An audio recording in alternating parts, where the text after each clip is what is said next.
La loi est faite pour le pécheur.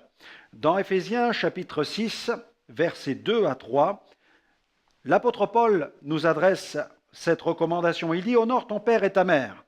C'est le premier commandement avec une promesse, afin que tu sois heureux et que tu vives longtemps sur la terre.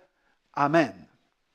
Aucune société ne peut se passer des 10 commandements, qui sont l'expression de la nature immuable de Dieu. Nous ne pouvons pas ignorer la loi de Dieu. Avec un ami évangéliste, nous nous rendions en voiture dans l'est de la France pour une mission d'évangélisation. Et pris par une discussion passionnante, je n'ai pas fait attention à la limitation de vitesse qui venait de changer sur un tronçon de voie rapide. Malheureusement, les gendarmes étaient en train de procéder à des contrôles radars à cet endroit même. Soudainement, j'ai aperçu au loin un homme en bleu qui m'a fait signe de m'arrêter. Je me suis garé sur le côté et le gendarme m'a invité à le suivre jusqu'à son véhicule. Et il m'a dit « Vous avez dépassé la vitesse autorisée de 22 km à l'heure, cela vous en coûtera 2 points et 90 € d'amende. » Immédiatement, je lui ai répondu « Ok, pas de problème ». Visiblement surpris par ma réponse, le gendarme esquissa un sourire. J'ai continué et j'ai dit « En effet, celui qui transgresse la loi doit payer, c'est normal. D'ailleurs, c'est la même chose en ce qui concerne la loi de Dieu.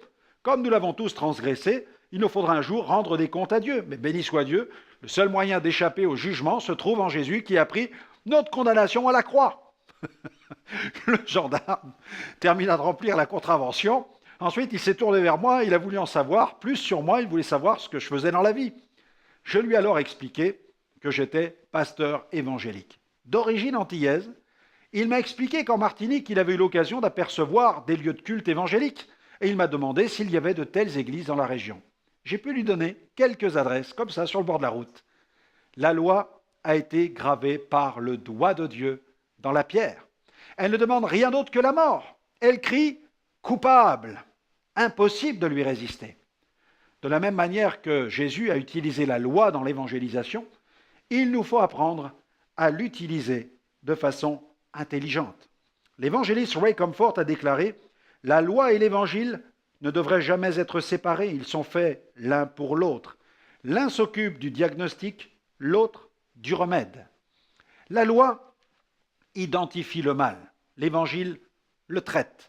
Alors que l'homme n'a aucune difficulté à proclamer sa bonté, la loi a pour mission de lui fermer la bouche et de lui révéler qu'il n'y a rien de bon en lui, qu'il est charnel, vendu au péché.